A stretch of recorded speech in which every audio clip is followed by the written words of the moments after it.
आप देख रहे हैं इंडिया टाउन न्यूज, भारत की बात। एक वायरल वीडियो, एक तीखी बहस, मुख्यमंत्री से शिकायत और फिर सीधा सस्पेंशन।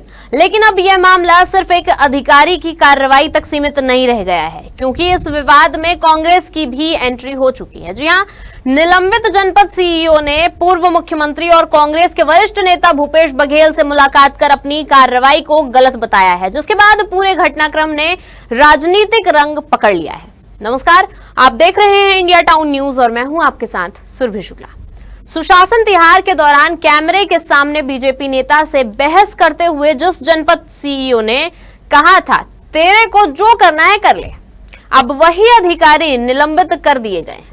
सरकार का कहना है कि कार्रवाई प्रशासनिक अनुशासन और मर्यादा बनाए रखने के लिए की गई है, लेकिन विपक्ष इसे सत्ता के दबाव में उठाया गया कदम बता रहा है। सवाल यह है कि क्या यह सिर्फ सरकारी आचरण का मामला है या फिर बीजेपी और कांग्रेस के बीच नई राजनीतिक जंग की शुरुआत?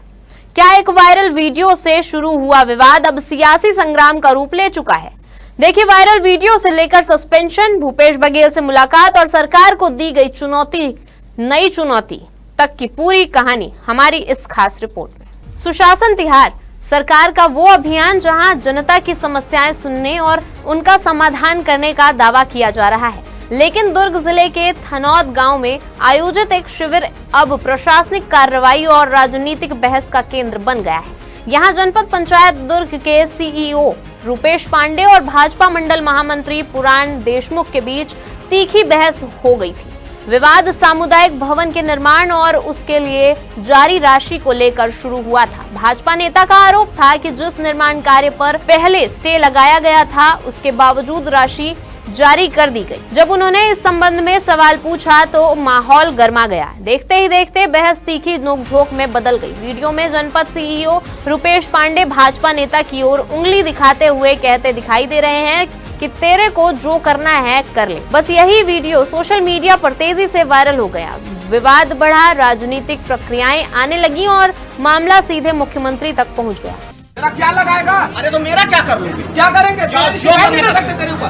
तेरे को जो करना है कर। तू सही जो करना होगा और सही तेरे को जो करना है कर। अरे जानकारी हम मांग रहे हैं। तेरे को जो करना क्या है करके? अरे इनका जांच करवाओ ना जी, सीधी सी बात कराओ ना। तो ऐसे बोलो ना, मैं जांच करवाऊं। तेरा क्या लगाएगा? अरे तो मेरा क्या कर लोगे? क्या करेंगे? जो नहीं कर सकते तेरे ऊपर। तेरे को जो करना है कर। तू सही होगा जो करना है होगा और सही तेरे को जो करना है कर। अरे जानकारी हम मांग रहे हैं। तेरे को जो करना है क्या है करके? अरे इनका जांच करवाओ। मुख्यमंत्री विष्णुदेव साय के दुर्ग दौरे के दौरान भाजपा कार्यकर्ताओं ने इस पूरे मामले की शिकायत की। इसके बाद जिला प्रशासन हरकत में आया। 30 मई को कलेक्टर ने सीईओ रुपेश पांडे को कारण बताओ नोटिस जारी किया। उनसे पूछा गया कि आखिर सरकारी कार्यक्रम के दौरान ऐसा व्यवहार क्यों किया गया, लेकिन प्रशासन का कहना है कि नोटिस का जवाब संतोषजनक नहीं पाया गया और फिर आया बड़ा फैसला।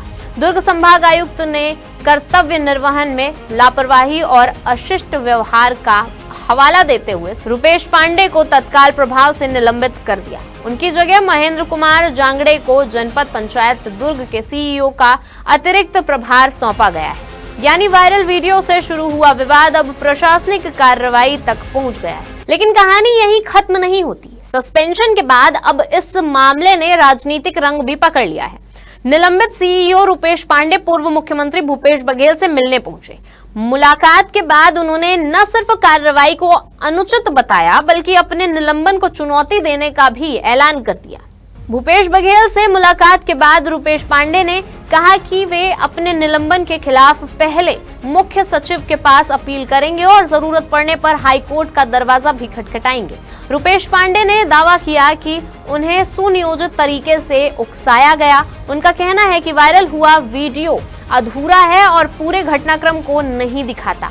इतना ही नहीं, उन्होंने भाजपा मंडल महामंत्री पुराण देशमुख और उनकी पत्नी का वित्तीय अनियमितताओं के भी आरोप लगाए हैं। आपको बता दें कि रुपेश पांडे का दावा है कि दोनों के खिलाफ लाखों रुपए की वसूली लंबित है और इसी वजह से उन पर दबाव बनाया जा रहा था। पांडे ने यह भी आरोप लगाया कि शिविर में उन्हें जानबूझकर उकसाया गया और पूरा घटनाक्रम एक सोची समझी रणनीति का हिस्सा था। दिख रहा है कि आप मतलब डांट फटकार रहे हैं और सामने से जो युवक था उसका कहना है कि उसमें कुछ भी नहीं होता। पूरी सच्चाई क्या थी? देखिए 29 तारीख का जो वो घटना है, वो घटना की पृष्ठभूमि ऐसी है कि वो व्यक्ति पुराण देशमुख है और वर्तमान में वो भारतीय जनता पार्टी के अंडा निकुम का महामंत्री है। उसकी पत्नी 2015 से 20 तक के सरपंच थी और उसके विरुद्ध सरपंच के विरुद्ध 2,40,105 रुपए की वसूली है, जो कि 2021 से लंबित है अनुविभागीय अधिकारी दुर्ग के न्यायालय में। दूसरा यह है कि खुद पुराण देशमुख के विरुद्ध 75,000 रुपए की वसूली है जो शिक्षा विभाग की है, और शिक्षा विभाग के जो स्कूल का कृषि भूमि है उस भूमि को नीलामी में 25,000 रुपए के मान से प्रतिवर्ष लिया था और 3 साल का पैसा नहीं पटाया। उसके विरुद्ध उसने चेक दिया था, चेक बाउंस हो गया। इस प्रकार से दोनों पति पत्नी के विरुद्ध 3,25,000 की वसूली है। इस वसूली को अपास्त करने के लिए वो बहुत दिनों से मेरे से प्रयास कर रहा था, तो मैंने जब तक वह वसूली होगी नहीं तो अपास्त किया नहीं जा सकता। लेकिन विवाद का कारण उसने एक सामुदायिक भवन को बताया। सामुदायिक भवन में किसी प्रकार का स्टे नहीं था। 27/1/2025 को नायब तहसीलदार के न्यायालय से वो स्टे हट गया था और स्टे हटने के बाद सामुदायिक भवन शासकीय भूमि में जो मिल रहा था, वर्तमान सरपंच जो हैं नंद साहू, उन्होंने उसे पूर्ण कराया। पूर्ण कराने के बाद हमने उसका राशि जारी कर दिया। वो इसी से व्यथित होके, और जो 55 सेकंड का वीडियो है जो आपको 7 सेकंड का मिला है उसमें सिर्फ एक पक्ष दिखा रहा है, लेकिन जो 55 सेकंड का वीडियो है उसमें उसने बदतमीजी चालू करी और मैंने बहुत धैर्य के साथ कहा कि बात तमीज से करिए, बदतमीजी नहीं, और क्रिया की प्रतिक्रिया हो गई, इससे ज्यादा कुछ नहीं है। मैंने कोई अशिष्टता नहीं की है। सर, आपको टारगेट किया जा रहा है क्या? अब टारगेट ही है कि आप देखेंगे कि कोई एक पत्र भी 16/5/2026 का एक पत्र जो चल रहा है सोशल मीडिया में किसी और की पदस्थापना के लिए, और फिर ये घटना, तो ये दोनों चीज को अगर संबद्धता करेंगे तो आपको षड्यंत्र पता चल जाएगा। निलंबित भी हो चुके हैं आप? हाँ, मैं निलंबित हो गया हूँ। अभी 11:29 को कमिश्नर साहब ने एक पक्षी कार्रवाई की है। मैंने अपना जवाब भी दिया है और मेरे जवाब से वो असंतुष्ट हैं, तो मैं चीफ सेक्रेटरी को उसके विरुद्ध अपील करूंगा और न्याय के लिए तो हाई कोर्ट खुला ही हुआ है। सर, पूर्व सीएम से आप मिले भी आज? हाँ। क्या कहना चाहेंगे? नहीं, पूर्व सीएम का मैं सीओ रहा हूँ, पाटन सीओ रहा हूँ, तो जस्ट एक औपचारिक भेंट हो गई और कुछ नहीं। सीएम साहब दुर्ग आए हैं तो एक औपचारिक भेंट। अच्छा, सुशासन कार्यक्रम में क्या मतलब टारगेट करके प्री प्लान तरीके से वो आए थे कि सडनली सब कुछ? नहीं, टारगेट करके ही वो आया था, क्योंकि उसके आधा घंटा पहले से वो इस टाइप की भाषा का उपयोग कर रहा था कि इसका धैर्य टूट जाए, और मैं लेकिन उसकी प्रतिक्रिया नहीं किया क्योंकि बहुत गंदी भाषा का वो उपयोग कर रहा था।